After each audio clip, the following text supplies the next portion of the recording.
muraho neza. Amakuru yanyu ni nk'ibisanzwe nabemere ko tuzajya dukora ibiganiro tukaganira ku bintu bimwe na bimwe by'ingenzi bijyanye tuzajya tuganira ibijyanye n'ibyo ku mihanda twumvise, wenda tubikomozeho tuganire duhereye kuri ibyo bintu, cyangwa se wenda tuganire ibisanzwe bitari n'ibyo kuvuga wenda ku bantu cyangwa se gutanga ibitekerezo.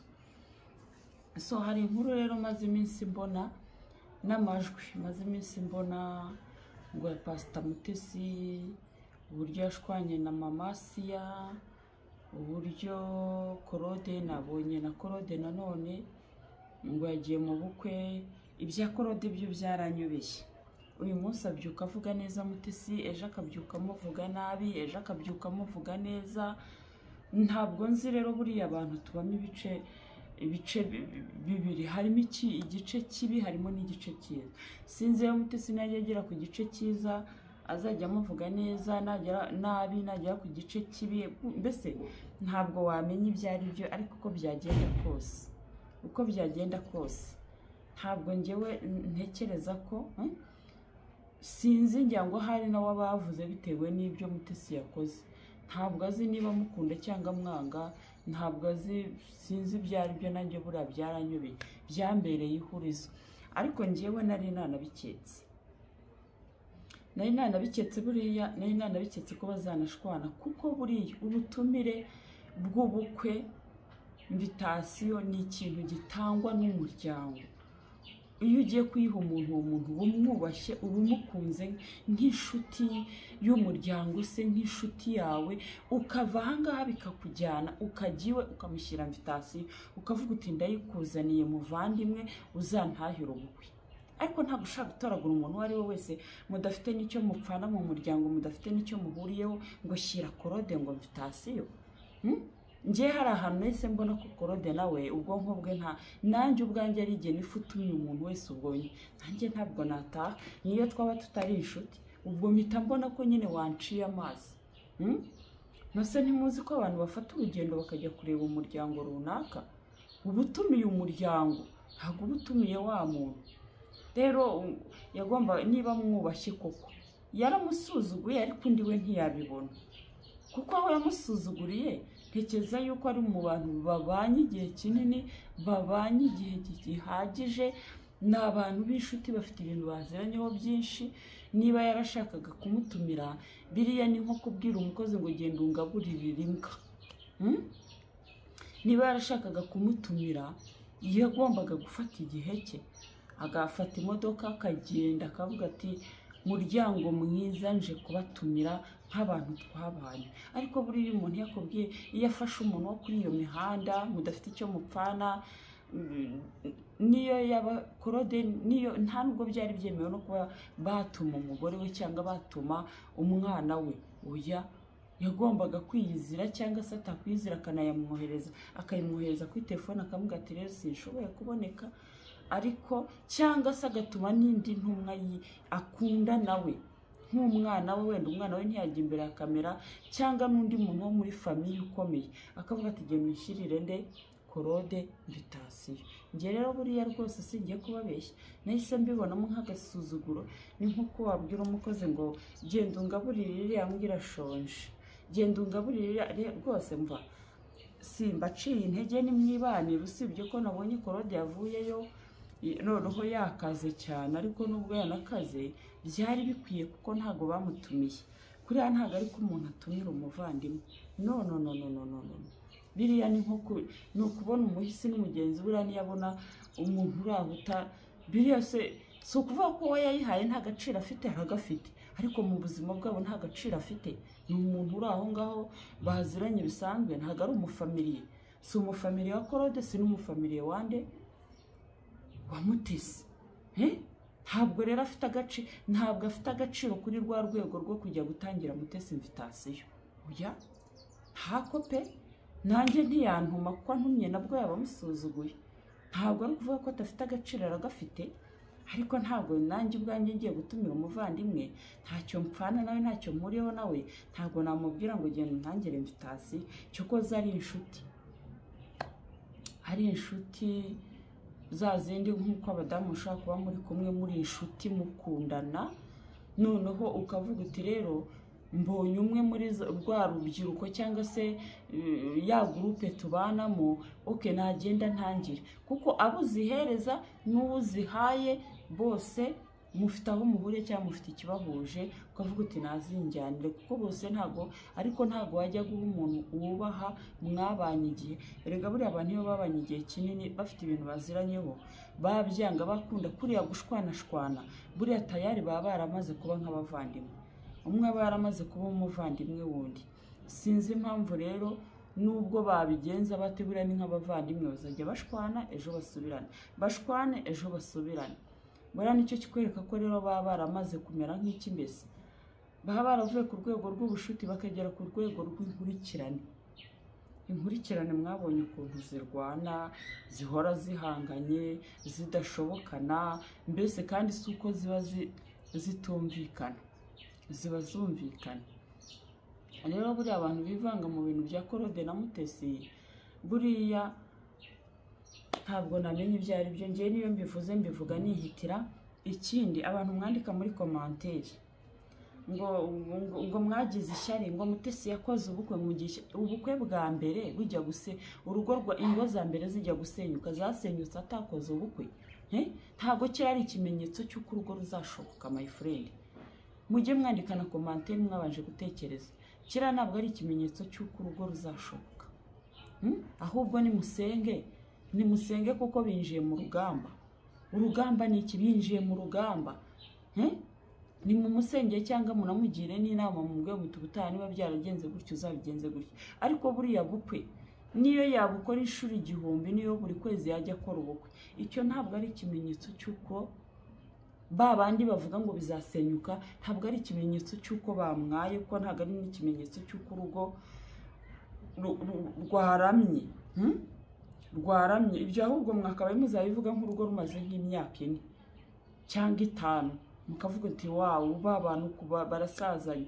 Ariko ngo ubukwe ngo bwabaye bwiza, ngo ubukwe ngo bwagenze gutya, ngo muramwaye, ngo buratashye. None se urundi izindi ngo zasenyutse atakoze ubukwe yari yabukoze? Nimusenge mwukumva ko mwagezeyo.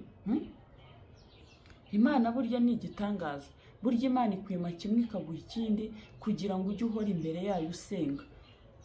Ishobora kumuha ubukwe bumeze kuriya, nawe yabona ukuntu arimo kwirara mu bana bereka yuko byashobotse, ikamuha ikindi kigeragezo gituma ajya imbere y'Imana agasenga cyangwa agasaba. Nta gihe na kimwe uko ubona umubyeyi ahora yifuza umwana, ahora avuga ati mama cyangwa se data mwifuza ibi, kabone niyo yasaza. Aho umwana ahora hari ikintu yifuza imbere y'umubyeyi n'Imana. Rero niyo mpamvu ubona umwimuha urubyaro, ikamwima ibyo arugaburira, undi nawe ikamuha ubutunzi, ikamwima umwana. Nuko ibibona ko ntago yabiguha byose, kuko n'Imana ifuha. Ibiguhaye byose wajya ugira ngo ni imbaraga zawe, wajya ugira ngo ni ubushobozi bwawe, ariko impamvu yisigariza cya kintu gihora gituma duhora tuvuga ngo Mana wamfashije, Mana wangiriye neza. Ushobora kubona ubukwe kuriya bwabaye kuriya mu rugo rwabo, hakaza nawe rero nawe akajya hari ati mwambonye, nimushaka mugende muvuga ibyo mushaka, nimushaka mukora ibi n'ibi, nimushaka. Imana ikamukubita ikigeragezo gituma yongera akika, akavuga ati Mana wangiriye neza. Kuriya dutakambira Imana nibyo biyinezeza, kuko ihita ibona ko ari inyacyubahiro. Niyo mpamvu rero utakwirata muri iyi si. Ntuzigere wirata n'umunsi warimo. Umuntu ashaka kubona wakoze ikirori, wishimye, uranezerewe, ibyo ni ibintu by'akanya gato ukaba winjiye mu marira. Abantu benshi rero sinzi impamvu muhita mufata umwanzuro w'uko ibintu byashobotse. Cyashobotse. Ese ntabwo mujya mubona ko abadamu agatwita amezi 9 yabyara umwana agapfa? Ntusugira ngo ntaba yaramuguriye ibikoresho byose bizaterura umwana? Ntabwo Imana ikora nk'uko mukora. Mujye mugerageza no gukandagiza ikirenge mu cya Yesu cyangwa mu cy'Imana. Hari ibintu bimwe njye mbwira abantu, hari ibintu bimwe imiterere y'Imana buri muntu uwo ari we wese abashije kujya agira gakeya agenderaho gato cyane. hari ikintu byajya bidufasha, kuko hahandi ushobora gusanga umuntu yicaye ati umva Imana irabikoze, murajya he, murapfuye, kandi Imana ntabwo ikora nk'umuntu. Cyangwa ugasanga umuntu arakubwira Imana irabikoze, urumva, cyangwa ugasanga umuntu aricaye yishyizemo imyumvire yuko kubera ko abantu bamugiriye nabi hari igihe kizagera akabagaburira, kandi ugasaza aribo bakugaburira n'ubundi, babandi bakugiriye nabi ugasaza n'ubundi ari wowe uri kubakenera. Icyo nicyo kikwereka ko Imana itagira amarangamutima nk'ayo twe dufite. Ibyo bintu byo kwicara ukavuga ngo kanaka ngo muri famiye ngo yangiriye neza, ugakora ufite intego yo kugira ngo uzereke wa muntu wakugiriye nabi, ugakora ufite intego yo kugira ngo wihimure kuri ba bantu bavugaga. Ni nka buriya bukwe nyine, ndakora nihimura ku bantu bamvuze, ndakora nihimura ku bantu bakoze iki, bwacya mu gitondo ukabona ibintu birahindutse. Bivuga iki rero? Bivuga ngo Imana ntabwo igira amarangamutima nka yacu. Jya ukora kuko ugomba gukora, jya ukora kuko ugomba kwiteza imbere, ntugakore wumva ko hari umuntu ushaka kwereka. Ahubwo mujye musenga Imana abanzi banyu babeho, Imana izagutabare, kuko aramutse apfuye Imana ikakugirira neza atakiriho, wewe byaba bikumariye iki? Inyungu ufite ni izihe? Jya umusengera abeho kugira ngo Imana ninakugirira neza izakugirire neza ahari. Ariko nikugirira neza ntabwo ari umwanya wo kumwereka ko Imana yagutabaye, kuko twese Imana iratureba kandi iradukunze, kandi iratuzi. Iyo yaretse biriya bikakubaho, si uko yari iyobewe yuko yagutonesha buri muntu wese akajya kuvuga ibigwi nta kuvuga ibibi. Icyatumye rero nanjye ibyanjye bimbaho si uko yari iyobewe yuko yantonesha. Nicyo kikwereka ko Imana nta marangamutima igira nka yanyu. Ibyo wicara ukaryama ukabifatanya n'inzozi, ukabifatanya nijoro, ukabifatanya n'umwijima, ugahita wiha uburemere, ugahita wumva ko ibintu ukabyuka mbese wumva waremereye. Hari akantu njya mbona ababyeyi, hari ukuntu umubyeyi ashobora kuva Nyabugogo yirukanka, akaza yiruka yahagiye, yagera mu rugo aho kugira ngo yiyambure bwa bushyuhe afite n'icyokere, agahita yambura umwana we w'uruhinja. Ni ukuvuga ngo agahita yumva ko ubushyuhe afite n'umwana arabufite. Ababyeyi benshi barabikora, kuba yagiye ahantu yasize umwana mutoya, noneho hakaza na rya zuba ryose avuga ati cyokere, aho kugira ngo yambure umwana aho kugira ngo yiyambure we ubwe akambura umwana. Urumva ako wenda ni akantu k'urugero mbahaye. Rero ushobora kuryama ukiyumvamo ibintu ukabyiteramo, ukumva byabaye, bwacya mu gitondo ukabishyira imbere y'abantu ngo Imana izakora ibi, ngo Imana izabikora. Ariko nimujya kwandika muri komanteri mujye mwibuka ko iyi ni social media. Uko ibyo atabihishe ngo ureke kubyumva, ni nako abanzi be, ni nako abamuvuga, ni nako abamurwanya nabo batazihishira. Kuko iyo umuntu yaje hano kuri iyi mihanda, byanga byakundi ibye biba bigomba kujya hanze n'abandi bakabiteraho komanteri. Wowe biteyeho komanteri mu buryo bw'amagambo, ariko uriya wazabiteraho komanteri mu buryo ngiye mbiteyeho komanteri mu buryo bw'amagambo, wowe biteyeho komanteri mu buryo bwo kwandika. Urumva rero burya ntaho tuba dutaniye. Icyatumye utareka kwandika ni nacyo cyatumye nanjye ntareka kuvuga. Rero ibyo bintu mujye mumenya ko ni ubucuruzi deje, ni ubucuruzi. Kandi ubucuruzi igihe leta itadutumijeho ngo itubwire iti aha hantu mwakosheje, wowe urinde wo kumva yuko ugomba kwiyama umuntu kuvuga. Ubuyobozi buratureba, hano ni kuri Bambone, ni kuri Bambone rwose. Ngira ngo rero icyo kintu ahari gisobanura uko mbyumva, ntabwo ngisobanura uko ubyumva, nawe urandika uko ubitekereza. Ariko ntekereza ko n'ingo za mbere zagiye gusenyuka yakoze ubukwe, kandi ntabwo ingo za mbere zagaye ubukwe. Kuko iyo zigaye ubukwe hari igihe burya wowe n'umugabo wawe mubaho mugakora mukishima, igihe kikazagera mukibuka yuko ubukwe mwakoze ari muri ibyo binyejana nyine. Ibyo binyejana ntabwo mukibishaka, mukongera mugakora ubundi. Nose ntabwo mwabonye ko leta abantu basezeranye mbere ya jenoside ntabwo mwabonye ko muri mashine batarimo ko basezeranye, barongeye barasezerana, kubera yuko ntabwo injyanga iby'icyo gihe bihuye n'iby'uyu munsi wa none. Barongeye basezerana, abari barasezeranye icyo gihe n'ubundi byagaragaye ko n'ubundi nta hantu byanditse ko basezeranye, barongera basubiramo. Rero hari n'igihe ubana n'umugabo wawe mugakora ibintu biri aho biciriritse, mwebwe muvuga mushaka kutwereka ko ingo za mbere zaneguye ubukwe.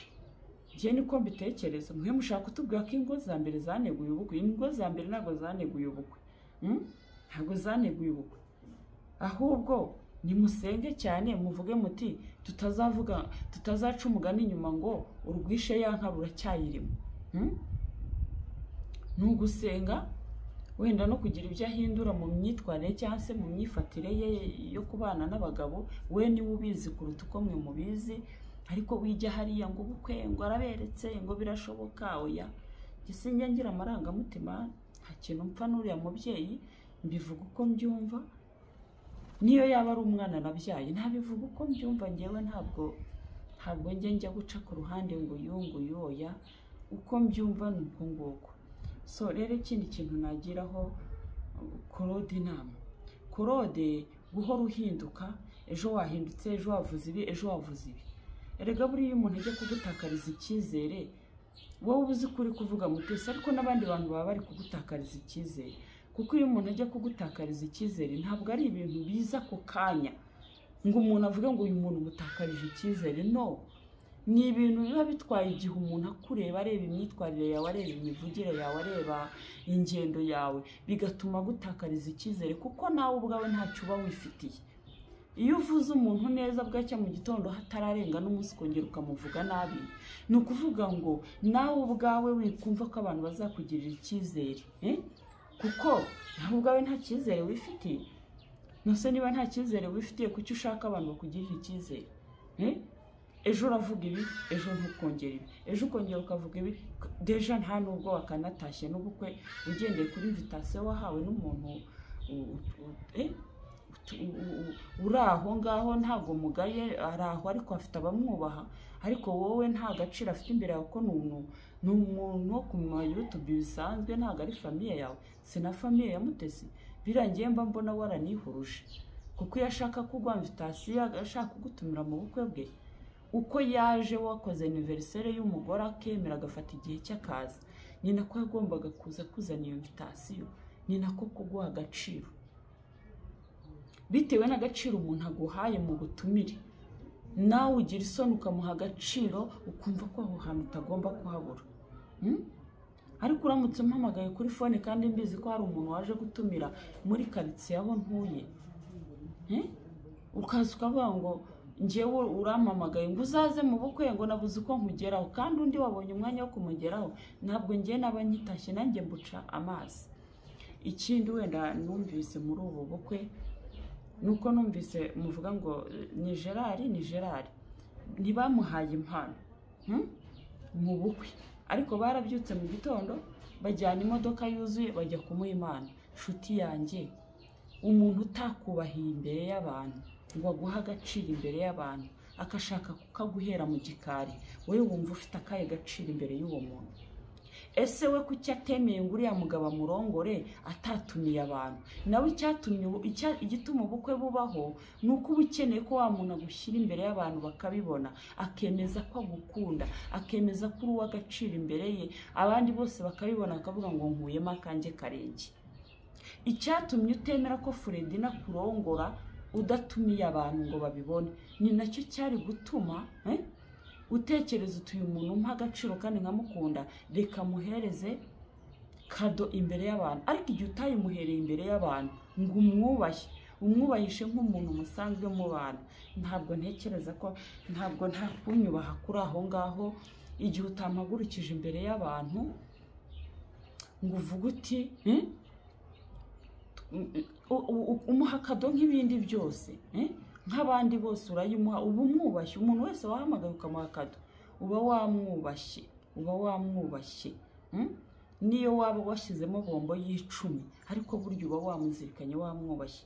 Njye nemera ko umuntu atanga icyo afite, uburyo agitanzemo kabone niyo yaba ari indyarya, ariko uburyo akiguhayemo, uburyo akubashye, ko wafashe inzira ukajya kwa mama bitangaza, ukavuga uti reka nigomwe igihe cyanjye, fata igihe cyanjye njye kubatumira ko wagiyeyo. Kwa Korode niho byakunaniye kujya? Ntimukajye muza kutubindikiranya hano, mujye mubindikirana ba Noheli, bamwe muha imipira ukamuga ngo biriya no gushaka ko bakwamamariza. Ni gute uzabukora ku kinyamakuru Uwamahoro TV ukajya kwambara umupira wagira neza kandi nacyo ari ikinyamakuru? Ni ukuvuga ngo ni kwa kundi ufata injiji ukavuga uti izi njiji n'ubundi nizo zishoboye kuvuga, nizo zifite umunwa, ahubwo agombaga kubagurira korogate n'uburoso bakiborosa bakabona uko bakuvuga. Nabyo wagombaga gushyiramo korogate, ugashyiramo uburoso, warangiza ugashyiramo n'umupira, kugira ngo nibajya bajya kuvuga bajye babanza biborose. Naho buriya kuvuga ngo bahaye umupira ntabwo iri ari kada, ahubwo ni nko kubabwira ngo mwebwe nimwe banyamunwa, nimwe mushoboye kuvuga, nimugende mwambara umupira wagira neza, uko mumvuge mu nyamamaza. Ubundi ni nacyo bisobanuye. Naho kuza hari ukavuga ngo rwose ngo ibi nibi ngo yampaye kado yi. Uzi ko ngiye birutwa nuko washyiramo bombo y'10 nkagenda nyinyunguta nkavuga nibyibura n'icyaka ndumva umunwa wanjye ndumva hari ukuntu uri kubomborana. Naho biri hano kugira ngo bakwamamaze. Urumva? Rero inshuti yanjye, igihe utubahiye umuntu imbere y'abantu ngo umwubahe, umuhamagara akira kado, ntabwo ushaka kumbwira ngo uzayimushyira mu rugo uvuge ngo uzaba umwubashye. None se abantu bazabwirwa n'iki ko wamuhaye kado? Yego bazabimenya kuko uzajyanayo kamera, ariko se ugamije iki? Ugendereye iki? Kugira ngo ujye kumuha kado inyuma y'abandi? None se watinyaga kumwara ngo batavuga ngo yahoze ari umu ex wiwe? Abantu baravuga rero si ibyo bakuvuze, si byo bibi kurenza ibyo kuba umuntu yavuga ngo ahaye kado umu ex wiwe. Nise ko hagurutse agasenga abantu bakabona ko hari. Rero hari ibintu sinzi uburyo nabifatamo, ariko mujye mureka gukora ibintu cyangwa se hari abantu bandika muri commentaire rwose mujye mugerageza mutekereze. Ntarirarenga, usibye yuko nta n'umuntu ubaho kereka umusazi wakwifuza ko umuntu yasenya urugo. Nta n'umuntu ubaho wakwifuza ko umuntu ibintu bye bitagenda neza, kereka wenda abo bantu. Reka twebwe hano kuri social media twe tuba turi gucuruza, ariko nta gucuruza ngo ugere kuri rwa rwego rwo kumva ko umuntu atagira urugo rwiza, atagira ibyishimo. Urumva? Ntabwo bibaho. Ngewe ubwo uwo muntu niba nahari ntabwo nzi uburyo atekereza, ariko kandi nanone mujye mureka abantu babivuga uko babyumva, kuko baba babizanye imihanda n'ababivugaho. Rega nabo batabivuzeho yababara, nawe nibyo abakeneye, nawe nibyo abakeneye. Mbo tujye ku kintu wenda cya mama Siya. Nanone hari amajwi numvise. Rero buriya hari ikintu muba mutazi. Hari igihe umuntu abaho wenda n'urugero, burya abadamu iyo bari kumwe, burya habamo abadamu baba bafite ubwenge, cyangwa se ugasanga ntimunganya n'imyaka, cyangwa se ntimunganya ubushobozi mu kumenya ikintu. Buriya mu buzima, ese mwaye muzi ko hari abadamu babaho ashobora kuguha pasi, yamara kuguha pasi akagutegeka n'uburyo ugomba kwitwara imbere ya wa mugabo. Hari igihe agutegeka ku buryo bukugusha mu mutego. Iyo amaze kugutegeka bwa buryo bukugusha mu mutego, aba abonye inzira yo kugira ngo wazaze nk'Imana muri cya kintu. Azafata uruhande rumwe, ariya magambo mwumvise Mutesi avuga. Afata uruhande rw'uriya mugabo amubwira ati njye sinjye ngendana n'abagore b'ingegera, yaraguhemukiye, yageze gutya. Abo bagore babaho, mujye mumenya ko babaho. Umuntu ashobora kukubwira ati rero ngo uhaye pasi, gerageza umukureho amafaranga ubone icyo abana bawe barya, dore ko bose aba ari n'abadamu. Noneho wowe wabikora gutyo, kandi wowe arakugira inama kandi ntufite ubushobozi bwo kuza ngo uvuge uti niwe wangira inama yo gukora ibi bintu, cyane cyane ko ibyo bintu uba utanabimenyereye, ubwo bugegera uba utanabumenyereye, noneho ugasanga umuntu arakoheje, arakuroshye. Hari umudamu twajyaga dukunda kuganira, tukaganira agatangiza ikiganiro cyo kuvuga umuntu, noneho njye namuvugaho nk'amagambo abiri, wajya kumva ngo ariko ngo mama Sandra ngo nawe urasetse, ngo nawe ngo ntukazajya umuvugaho ngo ujye umwihorera kandi niwe wamutangije. Ni ukuvuga ngo rero abo bagore babaho, mujye muba maso. Umuntu akaguha pasi akakwigisha uburyo ugomba kuba umwisikoro, ugomba gucana ku maso kugira ngo ubeho, yarangiza abona bimaze gukomera akakwihinduka akakwereka ko atanakuzi, akajya kuri rwa ruhande. Hari abagore babaho kabone niyo yashaka umugabo kajana bitewe n'ubugegera aba yaranyuzemo bwinshi, buriya kuba Mutesi ashatse ni ukuvuga ngo n'ubundi nta kizatuma adahora yereka abagabo ko ari inyangamugayo. Ni ikintu kiba cyaramaze kujya mu maraso ye. Urumva aba yarabitangiye nk'umuntu ushaka umugabo avuga ati ngiye igitsina gore cyose nzajya nkereka ko ndi inyangamugayo, nzajya nkereka ko ndi mwiza, bikavamo bikagera aho ngaho bikamera nk'ubumuga. Urumva bikavaho bikamera nk'ubumuga, noneho ugasanga arahora yereka ba bagabo ko abagore ari babi, abagore badashoboka, njye abagore nk'abera sinabana nabo. Ibyo babyita nk'iki, babyita kuri umugahura. Inshuti yanjye, uriya mugore ni umupfakazi, aho yanyura ntabwo wahanyura. Uriya mugore aremewe muri leta, aremewe imbere y'Imana, kuko ibyamubayeho ntabwo ari ikibazo yizaniye. Mwimutera amabuye ngo mwumve ko ari umwisikoro, ahubwo yahuye n'umwisikoro, yahuye n'umuntu umugira inama y'ukuntu agomba gukura abagabo. Ni ukuvuga ngo hari igihe umuntu aba mu kintu yarangiza akavuga ati sinshaka kumwara njyenyine. Biragenda gute kugira ngo n'aba bagore bitwa inyangamugayo nabo bamware? Biragenda bite kugira ngo n'aba bagore bamware? Rero tujye twumvikana, dushyire mu gaciro. Ntabwo uriya mugore ari umwisikoro, ahubwo nimubanze murebe uwo yagendanye nawe, uwo yahuye nawe bimeze biti. Noneho tubone kumwita ingegera, cyangwa se tubone kumwita ko ari umwisikoro. Kuko uriya niwe wamugira inama, ufata pasi, wenda undi ntarateganya no gushaka, aramubwira ati wikwanga amafaranga, reka umuntu agutungira abana. None atangiye kuzana amagambo y'uko atabana, kuki ko afite umugabo se? Ubundi ibyo bintu byo kwerekana yuko atajya abana n'abagore b'ingegera abikura he? Abikura he? Mbere yuko abona ubwo bushobozi bw'afite uyu munsi wa none, ibyo afite yabikuye he? Yakoze mu yihe kampani? Yakoreye yihe kampani yamuhembaga nka miliyoni 3 byibura ku kwezi? Aba bose biratangaje kubona abantu b'abamama,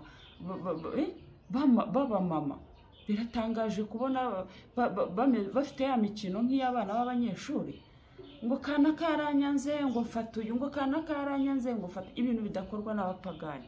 Ariko ugasanga abantu b'ababyeyi bakijijwe baracyafite twa dukino tumeze nk'utw'abana b'imyaka 15. Namwe nta cyizere mwifitiye, kuki mushaka ko abandi babagirira icyizere?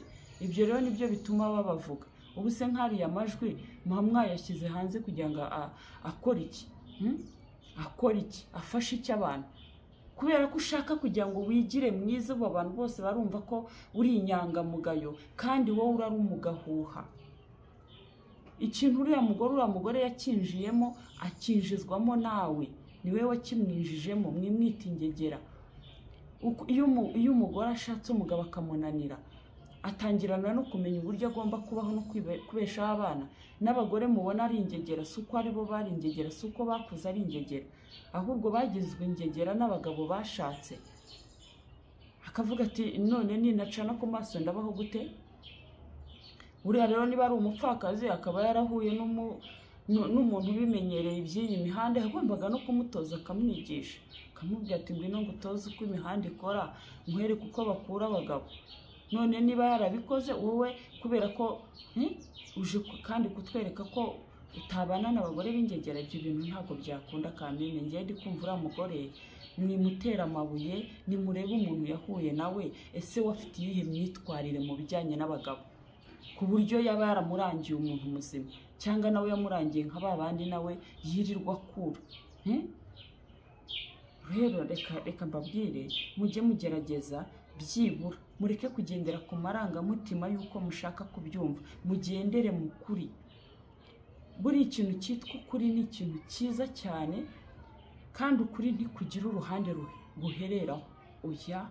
Oya, ukuri ntabwo kugira inshuti, ukuri ntabwo kugira amarangamutima, ukuri ntabwo kugira ruswa, ukuri nta kintu na kimwe gushingiraho ko kureba uko ibintu kubyumva. Nimurebe mwikumva ngo ni inyangamugayo gute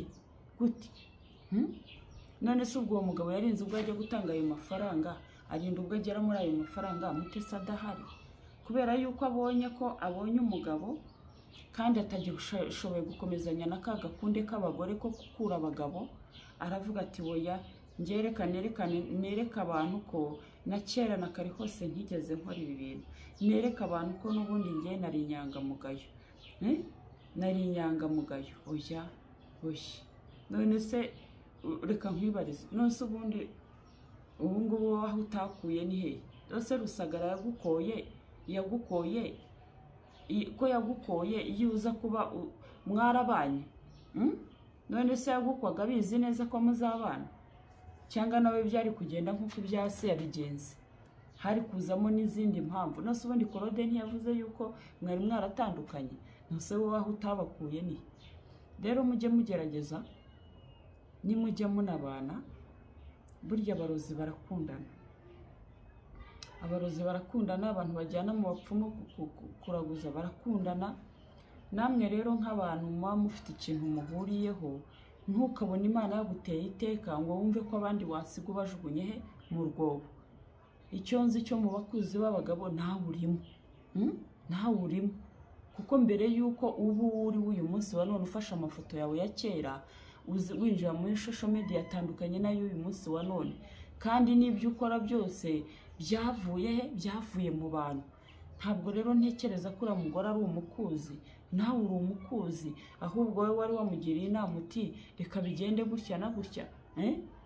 Urumva ushobora no kuba waramugiriye n'iyo nama mbere y'uko ubona ntuzi ubona Byumongo wawe, ariko aho umuboneye utangira kugenda uvanamo ikirenge kugira ngo ejo utazabarirwa muri uwo mubare.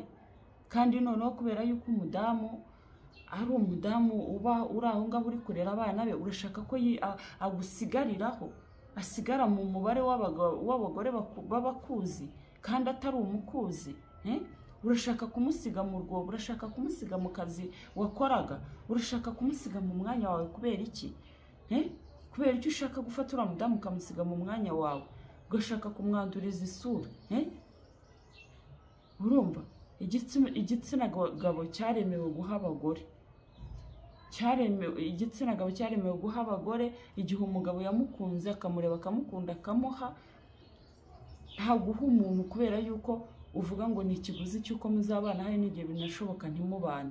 Nose wowe Rusagara ko yagukoye mwarabanye, kandi amakuru avuga yuko mwari mwaratandukanye n'ubundi, kandi avugwa n'inshuti zawe n'ubundi mwagendanaga. Rero icyo ngusaba, aka kantu wakoze ni kabi, njye kanambabaje. Wisiga umugore mu mwanya wawe, uriya mugore ntabwo ari ingegera. Wishaka gufata uriya mugore ngo umusige mu mwanya wawe, wishaka gufata uriya mugore ngo umwandurize izina. Ibyo mwakoze ntiyagombaga kubyanga. Wowe wabikoze waratandukanye n'abagabo, unanirwa kujya kwinginga abo mwabanye mbere ngo mukomeze mubane, nawe urakomeza urakura nkanswe w'umupfakazi. Mwifata uyu mugore ngo mujye kumwanduriza izina, mama se yamwimwanduriza izina. Wishaka umusimbura, wishaka gusigaho abagore babasimbura bagusimbura, kuko nta nubwo uramenya uko bizagenda. Hari igihe wazagaruka mu kibuga, igihe uri gukora ibi bintu ukabikora uzi yuko noneho ufashe ngira ngo Imana amaboko. Ntabwo Imana bayifata amaboko, ntawe Imana ikunda kurusha undi. N'umupagani wishe umuntu nawe iramukunda, ariko ikanga icyaha cye yakoze, ariko ntabwo yanga umuntu yaremye. Ntimukumve ko Imana ari mwe muyifite mu biganza. Wifata uyu mugore ngo umusige mu kangaratete, tubabarire please, wimusiga mu kangaratete. wimusiga mu kintu cyo kumwanduriza isura, wimusigaho. Ntabwo ari akazi umusigiye, ntabwo ari ubupasiteri umusigiye, ntabwo ari ikintu cyiza umusigiye. Nujya ujya kugenda ujya usiga utagize umuntu wanduranye. Ayo majwi yageze hanze gute? Uwo mwayavuganye niwe wayasohoye? Yananiwe gusohora aya mamasiya n'ibyo bavuganye n'ibyo bakoranye kugira ngo amuhaye amafaranga. Asohora yawe, asohora yawe wowe uri kumugira iyo nama, uri kumubwira ibyo bintu. No, mwikomeza kuza kudushyira ku gataro. Ntabwo turi abanyakibungo, nibo bagendera ku gataro. Rero nkaba nsoreje ahangaha, ngira ngo uko byasa kose tugenda tuganira kandi dutanga n'ibitekerezo uko tubyumva. Wandika muri commentaire ko bitandeba, birandeba ko biba byaje imihanda nkabyumva. Ntawe mba ninjiriye mu buriri bwe, nta n'uwo mba nasanze mu rugo iwe, n'ubwo bukwe ntabwo mba natashye. Mbese uko babiriye n'uko babitetse niko babituzanira ku mihanda, natwe tukabyarura. Uko babiha, uko babiteka, uko babishyiramo umunyu, barabizana bakabitereka imbere y'abantu, abantu nabo bakarura uko babyumva. Hari uwarura inyama ebyiri, hari uwarura 3, hari uwarura 4, hari uwarura zonyine. Uko wabitetse siko bizarurwa, buri wese azarura uko abyumva. Rero ni uburenganzira bwanjye. Cyokoze hagize hari icyaha nakozemo, byo nabihanirwa kuko ntabwo ndi hejuru y'amategeko. Ariko kubivuga uko mbyumva, kandi umuntu akora icyaha atabizi, wenda hari icyo nshobora gusanga harimo icyaha ariko nagikoze ntakigambiriye, ariko mba nabivuze uko mbyumva. Murakoze cyane, tuzasubire mu kiganiro cy'ubutaha. Murakoze.